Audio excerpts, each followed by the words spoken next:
抱きしめた心のコスモ熱く燃やせ奇跡を起こせ傷ついたまんまじゃいないと誓い合った遥かな未来 Say say yeah So long in Paris Say say yeah 今こそ羽ばたけ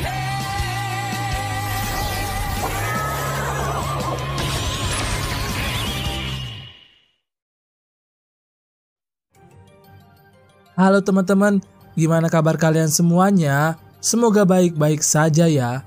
Melanjutkan pada part sebelumnya, di mana Arya yang memberikan cahaya terakhirnya kepada Koga dan kawan-kawan agar bisa menyusul si Mars.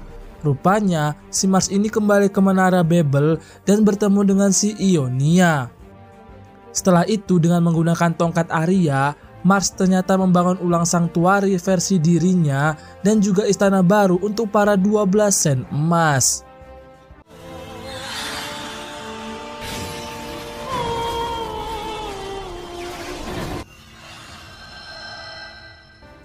Sementara itu, Koga dan kawan-kawan rupanya juga sampai di sana berkat cahaya milik Arya. Kemudian, mereka pun melanjutkan perjalanan dan sampai di istana pertama milik Sen Emas Aries. Siapa ya penggantinya Simu?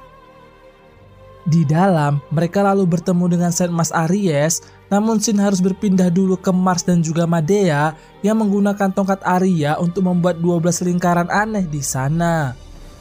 Rupanya, 12 lingkaran tersebut adalah waktu di mana sebelum api dalam lingkaran tersebut padam, Koga dan kawan-kawan harus sudah berhasil melewati 12 istana di sana. Ya, mirip-mirip lah kayak zaman saya dan kawan-kawan dulu. Kembali ke Sen Emas Aries yang menjelaskan apabila Koga dan kawan-kawan gagal, maka Mars akan memulai rencana dunia barunya, di mana planet Mars akan terus mendekat sambil menghisap cahaya bumi hingga akhirnya menutupi matahari dari bumi. Setelah itu, bumi pun akan terus diselimuti kegelapan dan akhirnya hancur lebur. Mendengar itu, Koga pun langsung menyerang Sen Emas tersebut dengan Pegasus Ryusekennya, namun ia malah kena comeback. Akan tetapi, rupanya Sen Emas tersebut adalah Kiki dan ternyata berada di pihak mereka.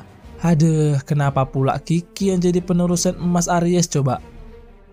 Lalu, Kiki mencoba memperbaiki jubah Koga sambil memberikan ceramah nonjutsu kepada mereka semua. Di mana, untuk mengalahkan para Sen Emas nanti, mereka diminta agar terus membangkitkan kosmonya sampai bisa mencapai indera ketujuh atau yang dikenal sebagai Seven Sense. Lalu setelah jubah Koga selesai diservis, ia pun malah main pergi gitu aja dan gak bayar dulu. Sementara itu, teman-teman Koga nggak bisa ikut pergi karena rupanya Kiki juga mau mengservis jubah mereka dulu. Akan tetapi, ternyata semua pergerakan mereka sedang diawasi langsung oleh Mars dan juga Medea di sanktuari, sehingga tahu kalau Kiki mulai berkhianat. Akibatnya, para anak buah Mars pun perlahan mulai menyerbu istana Aries yang beruntung itu disadari langsung oleh Kiki. Sehingga ia pun kemudian terpaksa menggunakan banyak kosmonya untuk menservis gratis jubah Yuna dan kawan-kawan. Singkat cerita, jubah mereka pun selesai diservis bersamaan dengan para anak buah Mars yang sampai di sana. Sehingga Kiki pun kemudian meminta mereka untuk pergi saja dan menyusul Koga.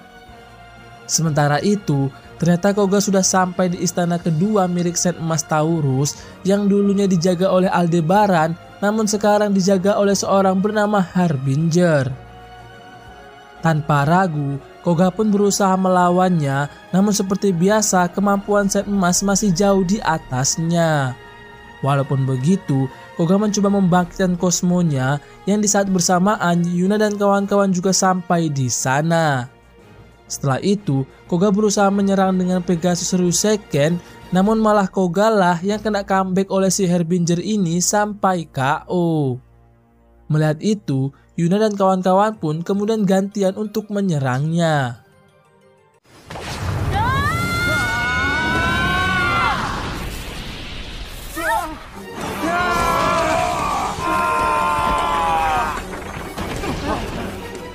Meski sudah babak belur, mereka semua nggak menyerah dan berusaha kembali menyerangnya sampai Haruto harus menggunakan Kage Bunshin-nya.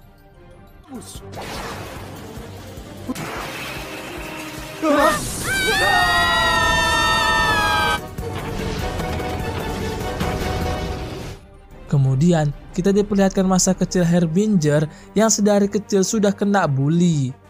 Dan mungkin karena itu jugalah ia kehilangan mata kirinya. Akan tetapi saat pertama kali ia berhasil mematahkan tulang salah satu preman di sana, ia pun malah jadi ketagihan. Dan sejak saat itulah ia terus aja bertarung cuman untuk mendengar suara tulang yang patah. Ampun. Hingga suatu ketika ia berhasil mengalahkan salah satu Sen sampai akhirnya Ionia datang untuk merekrutnya. Dan dari situlah Harbinger bisa mendapatkan jubah emas Taurus asalkan selalu setia dengan si Mars. Kemudian Harbinger terus aja ngebacot sombong yang ternyata itu membuat Koga kesal dan kemudian kembali bangkit.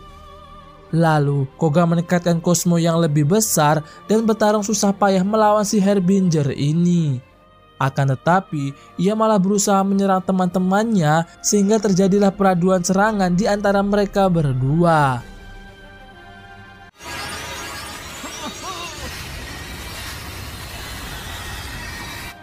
Setelah peraduan itu, Koga pun terkejut ketika melihat teman-temannya yang udah ngilang entah kemana. Di saat bersamaan pula, salah satu api lingkaran di sana pun sudah mulai padam. Rupanya, Harbinger sengaja mengirim Yuna dan kawan-kawan ke dimensi ruang dan waktu agar bisa bertarung one-on-one melawan Koga. Berpindah ke Ryuho yang tiba-tiba aja terlempar di depan istana Sen Emas Gemini atau satu tingkat di atas istana Taurus. Saat ia memasuki istana tersebut, muncul seekor tupai yang bisa bicara dan menuntunnya untuk masuk ke sana. Seketika, istana itu pun berubah menjadi taman-taman yang sangat indah dan rupanya ia sudah ditunggu oleh Sen Emas Gemini bernama Paradox yang rupanya adalah seorang wanita. Anehnya, Paradox ini ternyata naksir sama Ryuho, bahkan ia juga tahu banyak tentang Ryuho dan juga si Ryu. Ternyata Paradox ini adalah fans berat dari si Ryu dan sangat mengaguminya sedari kecil. Akan tetapi karena si Ryu kini udah beristri, ya sama anaknya jadi jugalah, gitu mungkin pikir Paradox. Tak hanya itu, ia pun memaksa Ryuho untuk menyerah saja dan hidup bersamanya. Tentu saja Ryuho pun menolak dan memilih bertarung melawannya. Akan tetapi semua serangan Ryuho berhasil dihindari dan malah ialah yang harus terpental jauh karena ciuman maut dari si Paradox ini. Bahkan lebih wadidaunya, saat Ryuho menyerang dengan Rozam Shoryuha, Paradox ternyata juga bisa melakukannya dan bahkan lebih kuat dibanding milik si Ryuho itu sendiri. Rupanya saking fansnya, Paradox ini sampai rela bertahun-tahun untuk belajar jurus andalan dari si Ryu.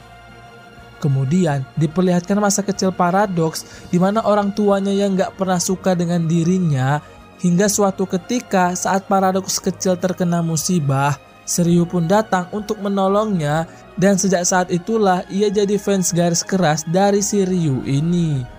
Bahkan karena si Ryu jugalah Paradox memutuskan untuk menjadi seorang Sen. Setelah itu, Paradox membawa Ryuho ke dimensi ruang dan waktu lalu memperlihatkan kemungkinan yang terjadi, di mana apabila ia terus melawan Mars, maka ia akan kehilangan seluruh panca inderanya sama seperti ayahnya. Sementara itu, jika ia menyerah kepada Mars, ia bisa hidup bahagia dengan ayahnya yang sudah sembuh. Akan tetapi, Ryuho tahu kalau itu hanyalah kehidupan dalam Mugen Tsukuyomi saja, sehingga ia pun tetap memilih untuk bertarung melawan Paradox ini. Setelah itu, mereka kembali beradu jurus Rozam Shoryuha, namun kali ini Ryuho lah yang berhasil membuat Paradox terpental jauh. Akibat hal tersebut, membuat Paradox berubah ke sisi jahatnya, sama halnya seperti Gemini Saga dulu. Lalu Paradox yang marah, kemudian menghajar Ryuho habis-habisan sampai ia pingsan. Scene berpindah dulu ke Yuna yang terlempar di depan istana Sen Emas Sancer. Tanpa pikir lama, ia pun kemudian masuk dan seketika istana tersebut berubah menjadi di pinggir pantai. Lalu ia bertemu dengan Saint Mas Sancerre, penjaga istana tersebut bernama si Killer. Setelah itu, Yuna mencoba menyerangnya, namun ia malah dibuat terpental dengan sangat mudah. Tak hanya itu, ia kemudian menggunakan para zombie yang mana itu adalah orang-orang yang sebelumnya telah ia bunuh. Sehingga Yuna pun sangat kesulitan karena mereka yang gak bisa mati. Ditambah lagi, si Killer ini menggunakan teman baik Yuna bernama Komachi dan juga Arne untuk menyerangnya. Tentu saja itu membuat Yuna terkejut karena seingat dia mereka berdua berada di dalam kristal yang ada di Menara Babel. Akibatnya ia pun gak mau melawan sehingga membuatnya terkena serangan mereka berdua yang dikendalikan oleh si Killer ini. Lalu si Killer menjelaskan kalau kristal di Menara Babel adalah buatannya sehingga ia bisa menggunakan siapa saja yang ada di dalamnya untuk dijadikan boneka. Ya, singkatnya mereka semua itu belum modar dan cuma koma aja lah. Scene berpindah dulu ke Koga yang kembali bangkit setelah dihajar oleh si Harbinger ini. Akan tetapi, seketika ia langsung menendang kaki Koga sampai patah, namun setelah mengingat perjuangan teman-temannya, Koga pun kemudian kembali bangkit. Bahkan ia sempat membuat Harbinger terheran-heran saat melihatnya. Kemudian mereka berdua saling beradu serangan yang mana itu sedikit membuat Harbinger kewalahan, namun tetap saja Koga lah yang harus terpental. Walaupun begitu, Koga terus aja berjalan untuk melewati istana tersebut yang mana itu membuat Harbinger kagum dengan semangat juang Koga sehingga ia pun membiarkannya untuk pergi.